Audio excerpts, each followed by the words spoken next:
Sanibona ninjani niyaphila ngasibonga MfokaMkhonza lo. It's been a while. Asithemba ukuthi wonke umuntu uyaphila. Ake ngiqale nje ngokubonga onke ama-subscribers ale channel ngokuthi asubscribe-ile la. Thank you so much guys. Ngiyanibonga nonke ngokusubscribe. Ngiyabonga kini nonke futhi share ama-video ami. Ngibonga nakini nonke futhi engage kuma-comments la kulama video ami. Ngiyanibonga kakhulu guys. Ngiyabonga kakhulu. Ngiyacela ke nani eningaka subscribe ukuthi nenze kanjani. Ngicela kakhulu ukuthi guys niqhubeke nisubscribe. Ngibonga kakhulu. Hayi namhlanje nje ngizokhuluma nje general ngeindaba ezitrendayo.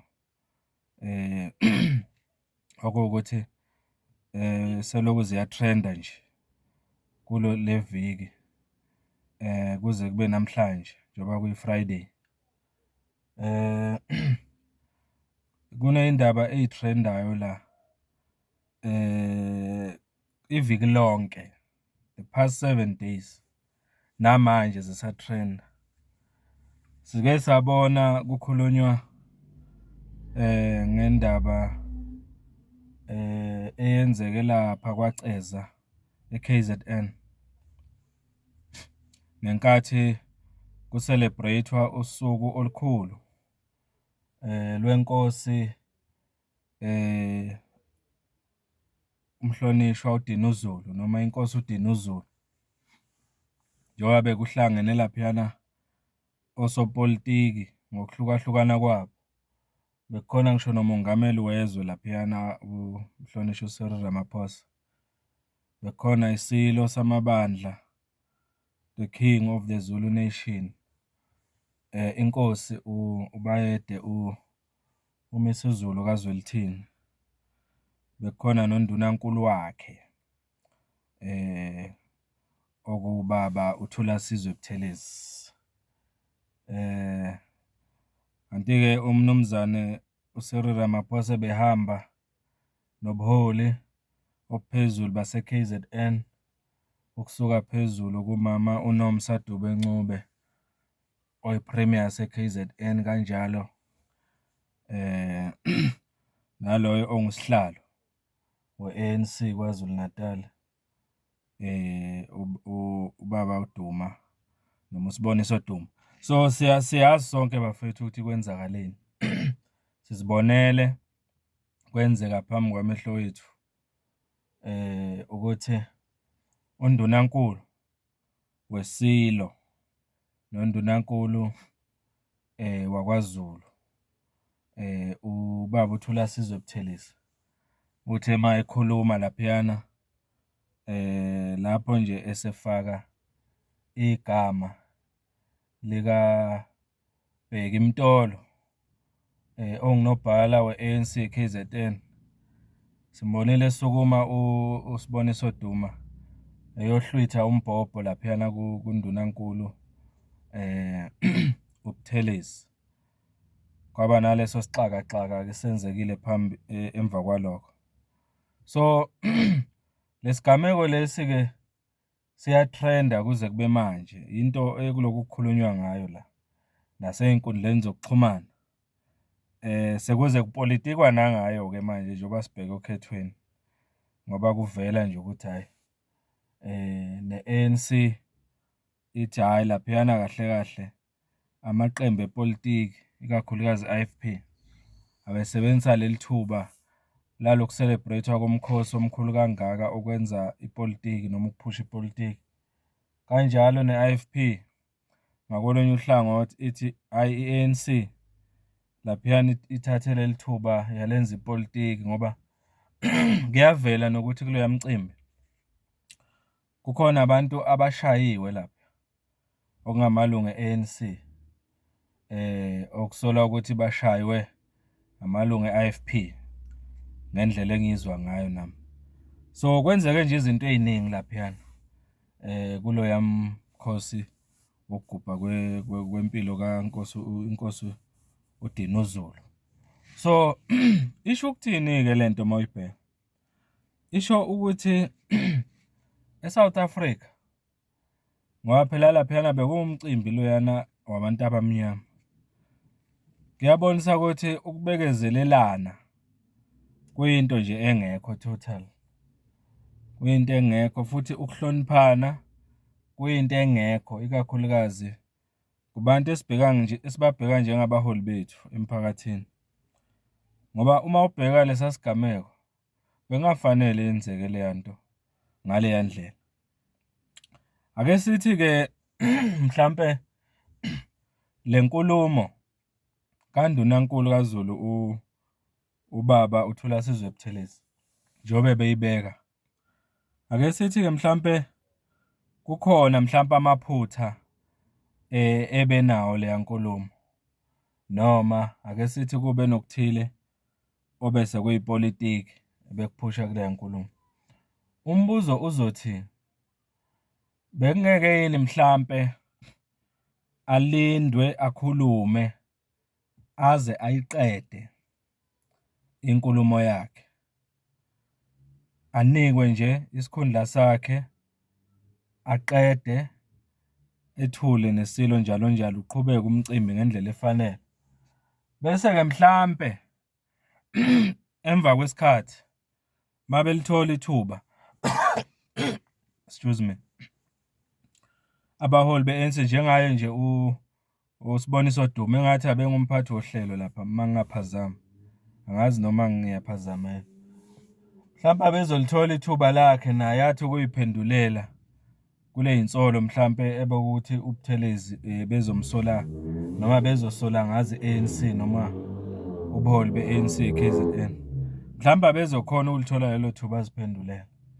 Kodwa into engiyona enakekile laphayana, enakeke kakhulu, yile okuhlwithwa kombhobho umuntu obalekile esizweni sakwaZulu ekhuluma. Leya nto leyana ayikhulumeki futhi uyabona nje ayichazeki noma umuntu engayichaza kanjani ukuthi bekunesizathu sokuthi yenzeka ayikhulumeki le nto. Mhlambe bebangamane benze ngenye indlela njengokuthi bamute noma bacishe umbhobho angezwakali uNdunankulu. Mhlambe bekuzoba ngcono kanjalo. Mhlambe kucishwe isound kunale ndlela okwenzeke ngayo engathi nje kuhlwithwa nje umbhobho enganeni ngathi umdlalo nje weingane.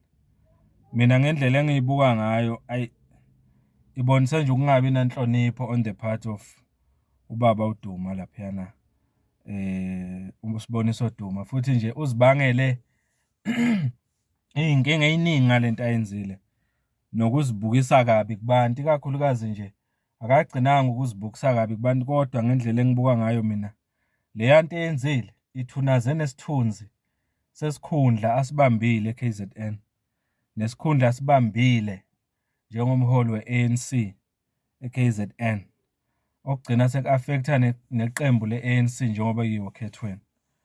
So nje mfowethu uDuma into oyenzile mfowethu ngiyacabanga ukuthi le ayidingi ukuthi uzidefende.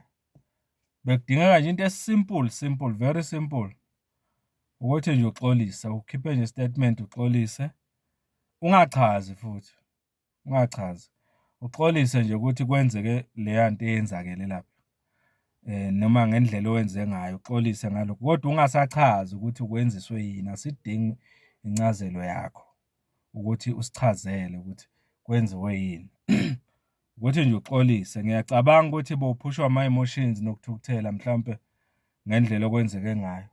Yikho ngithi bekufanele nje ukuthi after reflection noma after so uyibuka le nto kuma-video uvele wenze nje statement sokuxolisa esinganama-conditions. Lokho kuyokubonisa njengomholi oqotho ukuthi uxolise ngaphandle kwama-conditions. Bese-ke emva kokube uxolisile konke kokunye nezathu zokuthi ukwenziswe yini and everything. Seyinto leyo engaze kube into eniyoyidiscuss uma senihlangene nalabo oxolisa kubo. Mhlampe nikhuluma ngasese seniyidingida njengabaholi. Kodwa nje thina njengomphakathi ngendlela esikubuke ngayo wena Mnumzane uDuma, asikubonanga njengomuntu onobuholi ngendlela owenze ngayo, because bekufanele laphiyana umyeke akhulume aqede undunankulu. Uma kuwukuthi uyabheda and le nto uyayizwa ukuthi le yazoyikhuluma mhlawumbe izo-affecta isizwe sakwaZulu nabantu base-South Africa ngendlela engekho right, beningamane nicishe umbhobho noma nicishe isound kuthuleke angakhona ukuzwakala. Uyayibona? Nako lokho nakuba kuyinto ezobe ibonisa ukungahloniphi, kodwa ngendlela engibuka ngayo bengekufane nokuhlwitha umbhobho umuntu omdala kanje nohlonipheke kangaka nowaqokwa isilo ukuthi abe undunankulu kaZulu aphuca umbhobho ngaleyo ndlela. Lokho sikubona njengento ekufanele ukuthi isizwe kuxoliswe kuso ngoba sithunaziwe, ikakhulukazi the Zulu Nation. Siyaphoxeka kakhulu ukubona into efana nale yenzeka. So ngithe nje angiphawule nami kuleyo ndawo ukuthi lokho akwamukeleki. Ayigcinanga-ke lapho lento. Siye sabona-ke manje ANC ye-KZN seyibiza isithangami sabeyindaba lapho unobhala uBheki Mtolo enze khona istatement-ke manje esigcwele ngale yanto. Ufike wayincoma le yanto eyenziwe uzakwabo uSboniso Duma, wayincoma wazi wathi kusukume inyanya noma asebalele abadala bakwaZulu bangena kumfana uDuma noma kumnumzane uDuma basebenzisa yena ukuthi agweme ukuchitheka kwegazi. In short nje uBheki Mtolo uthi leya nto beyenzeka lapha kufanele thina siyamukele njengento ebekufanele yenzeke noma yenziwe uDuma. Uze waveza-ke kule statement sakhe uBheki Mtolo ukuthi undunankulu kaZulu isikhundla sakhe asikho emthethweni. Waze waveza nokuthi ngokomthetho othinta izindaba zomdabu KZN Act and everything wafundile lapha sizweni. Uchazile laphana ukuthi ngokwalomthetho lo wabe ufunda kuze kubaluleke igovernment, kuze kubaluleke icabinet, kuze kubaluleke nje ubuholi bukahulumeni kunesikhundla sikandunankulu. Kafishane ukubeke nje kwacaca ukuthi bona njenge-ANC bakholelwa ekutheni isikhundla sikandunankulu kaZulu asikho emthethweni, siyi-fake, sifana nento engekho. Yiloko nje isummary yalesa speech sakhe. Ebezoveza nje ukuthi le yanto eyenziwe uSboniso Duma undunankulu Buthelezi akufanele kube yinto esiyithatha serious ngoba vele ukwenzeka umuntu ongasho lutho eKZN. Isikhundla sakhe asisho lutho ngokomthetho awufundile laphiyana uMtolo uthinta izindaba zomdabu. So nje i-ANC ikuveze nje kwaba sobala ukuthi kubo njenge-ANC umuntu abamthatha serious yisilo uqobo lwaso, hhayi undunankulu waso. Okuphakamisa umbuzo-ke ukuthi kungani i-ANC pho ibithule kangaka nalento le ngesikhathi kusakhona ubaba uShenge umntwana kaphinde angene ngesikhathi enguNdunankulu kaZulu. Okusho bebafihla induku emqubeni njenge-ANC. Kwayena ubaba Shenge bebavele bembuka njengento engasho lutho. Ngoba phela usibambe iminyaka neminyaka lesikhundla sokuba undunankulu. So kusho bebabuka nje ifake phambi kwabo. Into engasho lutho. Le nkulumo kaMtolo phela isho lokho kafishane. Ukuthi la kuButhelezi nje sebabona ithuba lokuthi bayikhulume lento ebeyiloku ikhona vele engqondweni zabo yonke leminyaka. Lokho sekungenza mina ngicacele ukuthi kungani umntwana aphinde angene ebenenkinga kangaka nobuholi be-ANC, ikakhulukazi i-ANC KZN. Ngoba umntwana aphinde angene uze wahamba emhlabeni ekhala nge-ANC ngendlela emphathe ngayo emlandweni wakhe eSouth Africa. So nje iloko kufanele sikubheke laba mfethu ukuthi i-ANC futhi angingathi i-ANC KZN, ake ngithi nje i-ANC ngoba unobhala wayo ANC eSouth Africa uMbalula ebele eBloemfontein njengoba kuqhubeka icala le-ANC elivulele MK. Ukhulumile lapha nabalandeli be-ANC uMbalula wancoma lento eyenziwe uSboniso Duma.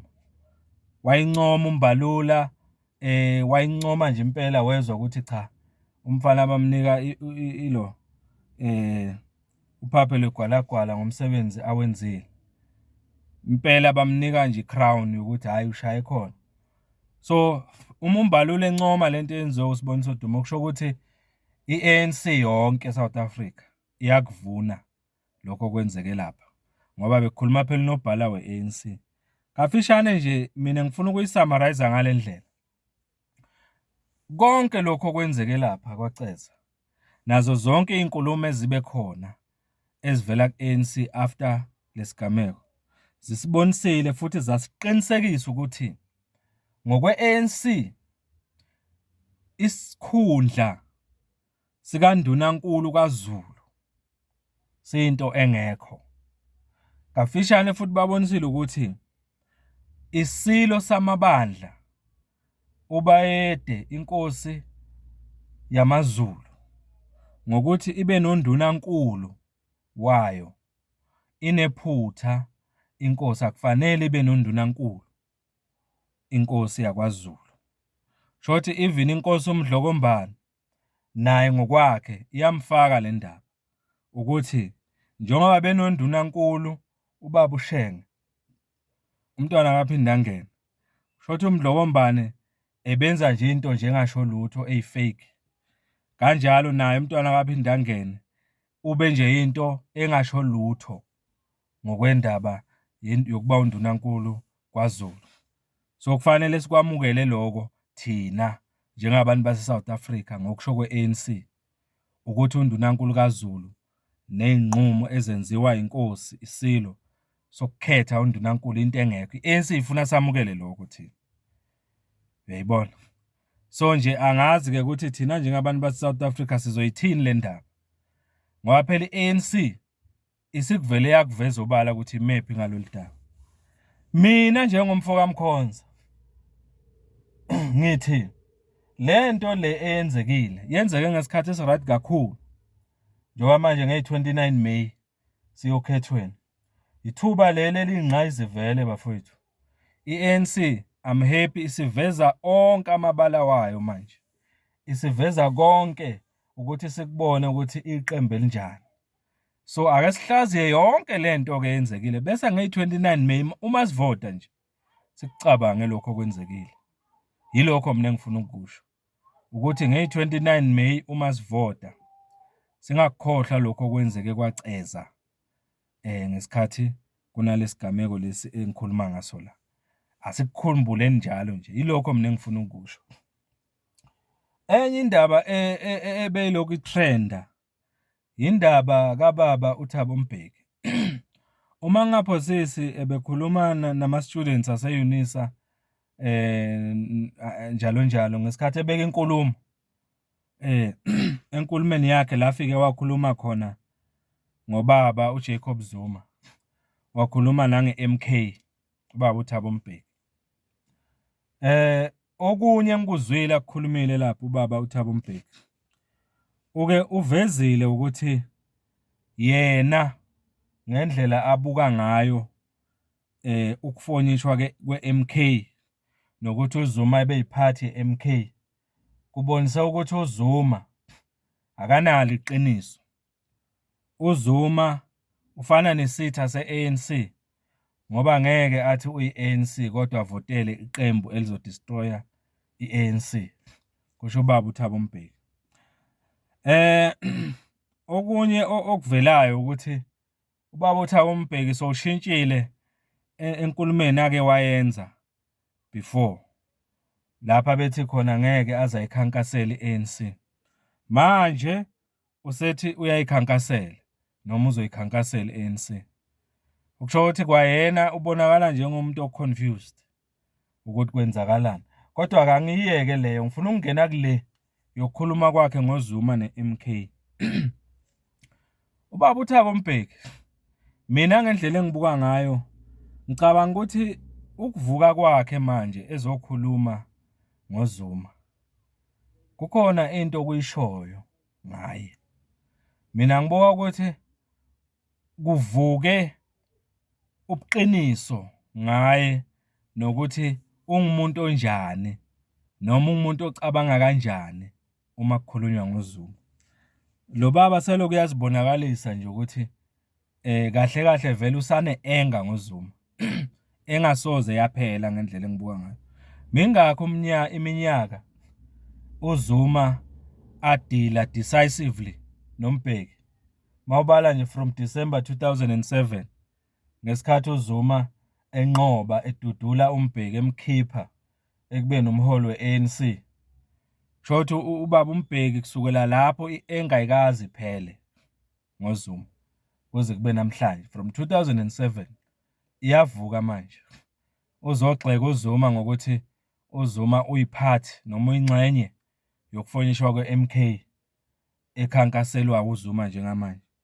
Thina siyazi ukuthi mangabe uZuma ehlula uMbeki ngo-2007 ekubeni umongameli we-ANC, siyazi thina ukuthi kwaba nephathi eyafonyishwa laphiyana eyabizwa ngeCOPE. Leya phathi leyana iyayiholwa noma eholwa namanje ngoba isekhona, iholwa ubaba uThera Likota nawoMbazima Shilowa nabanye. Leya phathi leya sazi kahle thina ukuthi iyathola izibusiso zakhe ubaba uMbeki. In short nje singasho nje sigcwala umlomo ukuthi ubaba uThabo Mbeki waba nengxenye enkulu ekufonyishweni kweCOPE le yakhankasa against i-ANC.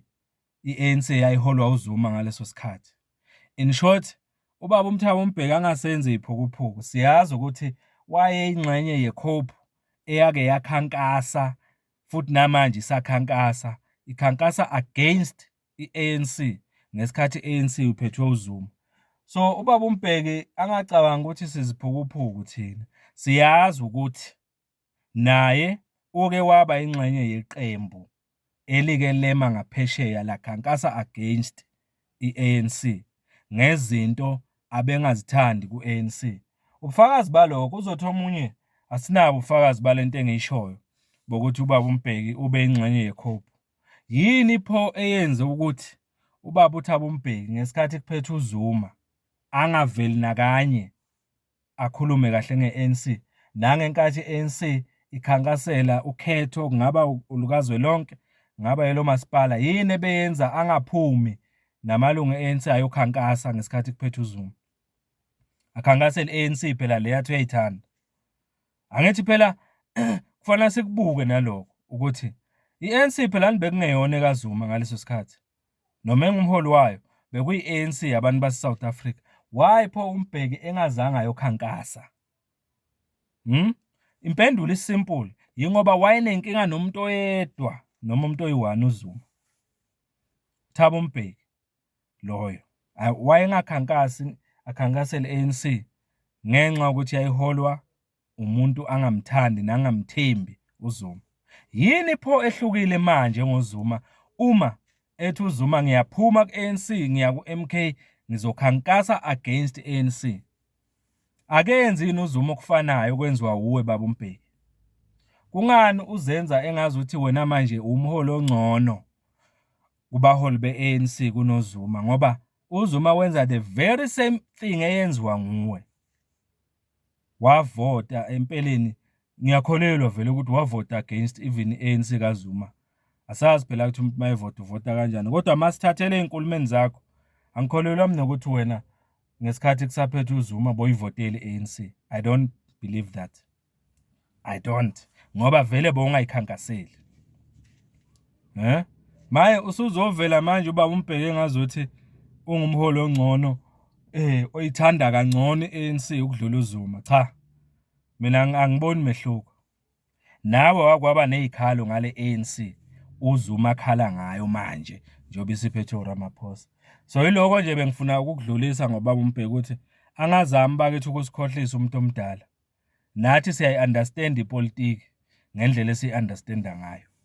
So nje angazami mhlawumbe ukusenze ngazuthi asiboni ukuthi kwenzakalani. Enye indaba engifuna ukukhuluma ngayo ile ndaba lesanda kwenzeka nje namhlanje kuseni yokuboshwa kukaSomlomo eParliament umama uNosiviwe-Mapisa Nqakula. Ekusolakala ukuthi wabribe ngemali engaba u2 million. Sikhuluma nje uphakathi uvalelwe. Asazi ke sizwile ukuthi ngathi uvelile enkantolo angisezwanga ke nokho ukuthi kuhambe kanjani. Uma ngabe umama uNosiviwe-Mapisa Nqakula esolwa ngeinsolo ezinkulu kangaka. Kukutshelani wena njengomuntu waseSouth Africa ngabaholi beANC? Kungekudala bekuvela izindaba zephalaphala. Umholi ophezulu weANC ubaba uRamaphosa namanje akuthathanga sinqumo ngaye. Akuthathwanga sinqumo. Umama uNosiviwe-Mapisa Nqakula namanje iANC isamvikela kukho konke lokho okwenzakela. So singathini njengabantu baseSouth Africa? Nakuba phela ngisomlomo weParliament umama uMapisa Nqakula, kodwa siyazi uyilungu leANC eliphezulu. Isikhundla sakhe sibaluleke kakhulu. Sifana nesikhundla nje sakhe ubani umongameli wezwe. Sifana nesikhundla sika Chief Justice noma ulokhonjana uZondo njobe ehola iConstitutional Court noma ehola onke amajaji aseSouth Africa. Angithi ama-arms of the state awu-3. Khona i-executive le eholwa njengamanje ubani uRamaphosa. Kube khona i-judiciary le eholwa ubaba uZondo njengamanje uJudge Zondo. Bese kuba khona i-legislature le eholwa uye umama uNosiviwe-Mapisa Nqakula. So yabona ikhundla banezikhundla ezilinganayo bonke labantu. Bonke bangamalungu eANC. Yabona ukuthi sibanjwe kanjani ngobhongwane eSouth Africa. Bonke labantu laba kukhalwa ngabe eSouth Africa njengamanje. Singako sithi nawe iMK ifikile. Ubaba uMsholozi uthi ufuna kushintshwe kwa constitution leyo yaseSouth Africa. Kushintshwe nalemithetho yaseSouth Africa esisebenza ngayo njengamanje ukuze sikhona ukulungisa izwe lethu. IParliament uMsholozi leParliament eliholwa umama uNosiviwe-Mapisa Nqakula uyalisola uMsholozi ngoba lapha esishaya umthetho kushawa imithetho engekho democratic okuthi imithetho ekungavunyelwananga ngayo nabantu baseSouth Africa. Sizwa nje sekuthiwa nawo umthetho sushayiwe. I-government ke eholwa ubaba uRamaphosa angeke ngichaze okuningi niyakwazi. So nje lesigameko esenzeke ngumama uNosiviwe-Mapisa Nqakula. Mina ngicabanga ukuthi sifike ngesikhathi esifanele ngomunye wabaholi abayinhloko beANC umama Nqakula. Ngiyamhappy ngokuthi kuvele lokho futhi I believe ukuthi kufanele ukuthi ayothola ukuthi account noma ayokhuluma phambi kwenkantolo ukuthi kwenzakaleni. Ashenxe nje kulesikhundla anikezwe sona. Kodwa okukhulu nakakhulu mina ngifisa lokho. Asambeni nge-29 siyovotela MK bafethu. Le gameko lesi bengiloko ngikhuluma ngazo la. Mawubheka from ekuqaleni lesakaceza kuze kube manje kuloko engiphethe ngakho. Zonke zinombhalo weANC. Zonke le gameko. Yikho ke ngithi asiyikhipheni emandleni ANC. Asambeni siyovota nge-29 May sikhiphe iANC emandleni ukuze izinto zilunge. Ubuholi beANC bufana nento engekho. Njengoba sibona nje benza kanje baphethe lelizwe siphila kulo. Pho kungani kumele sibanike iy'ntambo baqhubeke besiphathe bengenabuholi? Ngiyabonga kakhulu. Cela niqhubeke nisubscribe. Bye.